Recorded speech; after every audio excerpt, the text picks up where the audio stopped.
Olá, bem-vindos à nossa segunda aula de embriologia, onde a gente vai trabalhar anexos embrionários.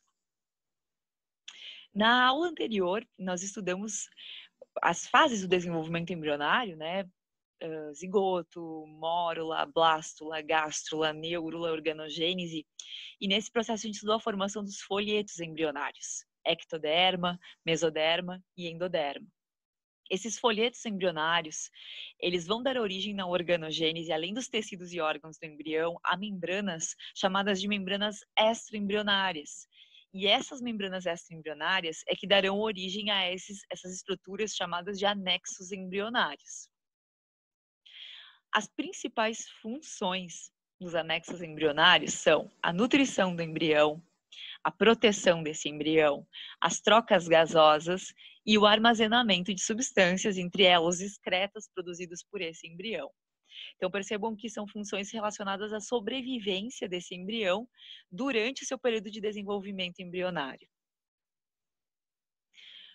Bem, o chamado ovo amniótico é o ovo que vai conter, então, os anexos embrionários que a gente vai estudar. A começar por uma estrutura que dá origem ao nome ovo amniótico, que é essa estrutura que está ao redor do embrião, que constitui uma bolsa cheia de líquido chamada de amnio ou bolsa amniótica. A função dessa estrutura é proteger o embrião contra a dessecação. Então, ela foi especialmente importante para os animais ovíparos que colocam ovos no ambiente terrestre, porque o líquido, nesse caso, vai proteger o embrião, então, contra a perda de água no ambiente terrestre. Outra estrutura importante é essa grande vesícula conectada ao intestino do embrião, aqui em amarelo, que armazena o vitelo. Ela é chamada de vesícula vitelínica. Em aulas anteriores, nós estudamos que a função do vitelo é justamente a nutrição, uma substância rica em lipídios e proteínas que nutrem o embrião. Então, essa estrutura é chamada de vesícula vitelínica. Essa estrutura que está ao redor de todos os anexos embrionários, logo abaixo da casca, é chamada de córion. O córion é uma membrana que realiza trocas gasosas. Então, a casca do ovo, a casca calcária, ela é porosa e essa membrana chamada córion permite a difusão dos gases. Então, o oxigênio entra e o gás carbônico gerado pelo metabolismo do embrião sai através do córion.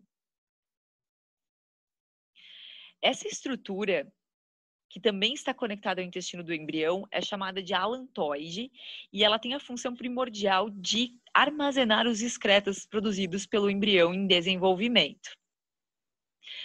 Mas ele também atua juntamente com o córion, como ele está intimamente associado aqui à membrana coriônica, ele vai atuar também nas trocas gasosas. O alantoide também é responsável pela transferência do cálcio, que fica na casca, para o esqueleto do futuro embrião. Então, retomando aqui os anexos embrionários, o amnio é uma proteção contra desidratação e também contra choques mecânicos.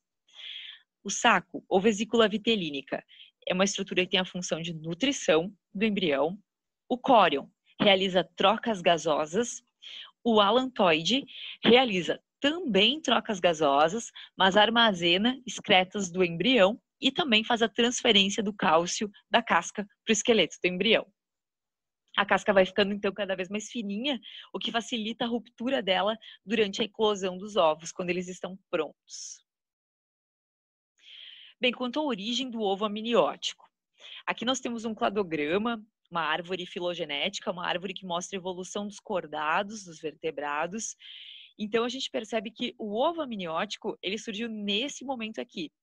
Portanto, quem está para frente, répteis, que é o primeiro grupo, aves que vieram do grupo dos répteis e mamíferos, tem o ovo amniótico. Mas quem ficou para trás, anfíbios, peixes ósseos e cartilaginosos, não tem ovo amniótico. Portanto, os animais que não têm ovo amniótico vão ser chamados de anaminiotas. Esse an na frente aqui é uma negação, então, do termo que já começa com a letra A, que é o amniótico. E esses animais, então, répteis, aves e mamíferos, são chamados de amniotas, porque são os portadores do ovo amniótico. Então, como eu falei, importante para a conquista do ambiente terrestre. Para ficar mais claro, a gente tem uma tabela aqui com os grupos de animais e os anexos embrionários. Os peixes, anfíbios, répteis, aves e mamíferos, todos eles têm saco vitelínico. É indispensável uma reserva, então, de vitelo para o embrião. No entanto, o âmnio, que é a bolsa de líquido, só existe nos amnióticos, portanto, répteis, aves e mamíferos. O córion, também só nos amniotas. E o alantoide também ocorre só nos amniotas. Peixes e anfíbios não precisam de um âmnio porque o ovo é aquático, é um ovo gelatinoso, então você não precisa de uma reserva de água dentro do ovo. O córion não é necessário porque as trocas gasosas ocorrem diretamente com a água. O alantoide também não é necessário porque os excretas do embrião se difundem direto para a água. Bom, e aí nós temos aqui a formação da placenta. Para isso a gente vai aqui comparar o ovo amniótico com o desenvolvimento dos placentários, para que fique mais claro. Então, o embrião, percebam então nos dois esquemas, o embrião, o alantoide, que é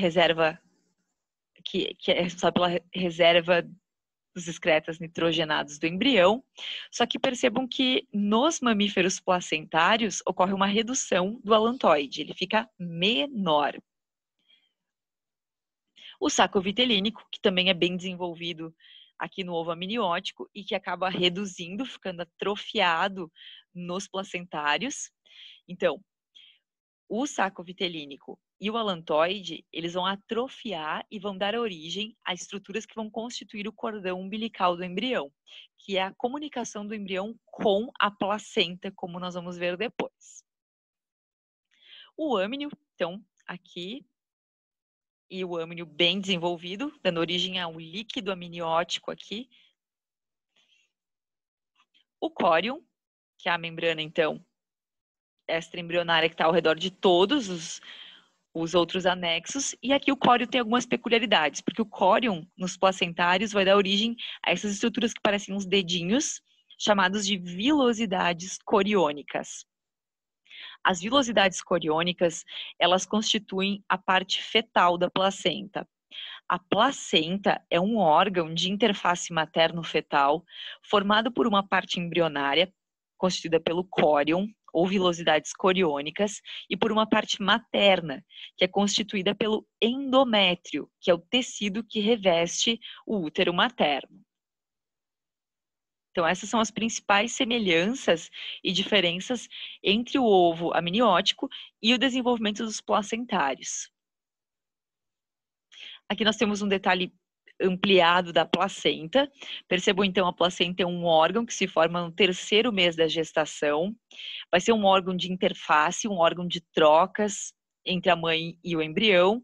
Então faz muito sentido que o alantoide e a vesícula vitelínica atrofiem, porque essas trocas, remoção discreta e nutrição, elas vão se dar por conta da placenta. Então não há necessidade dessas duas estruturas ficarem desenvolvidas. Então aqui tem um detalhe mostrando os vasos sanguíneos, como eles se organizam nessas vilosidades coriônicas. Aqui nós temos um detalhe do cordão umbilical, que vai fazer essa interface.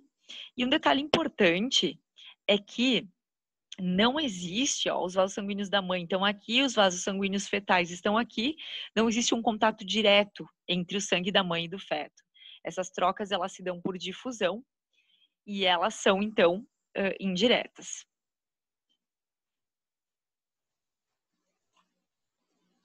As trocas através da placenta, então, a mãe passa para o feto nutrientes, oxigênio, anticorpos que fazem parte da imunização passiva e hormônios.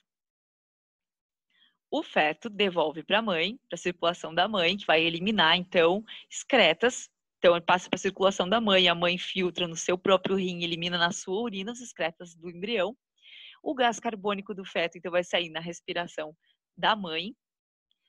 E é importante que a gente entenda também que, assim como muitas coisas boas, né, tudo que o embrião precisa vem da mãe para ele, algumas substâncias nocivas ao desenvolvimento embrionário, como, por exemplo, o álcool, a nicotina, algumas drogas, como no passado foi a talidomida, que causaram vários tipos de malformações, né?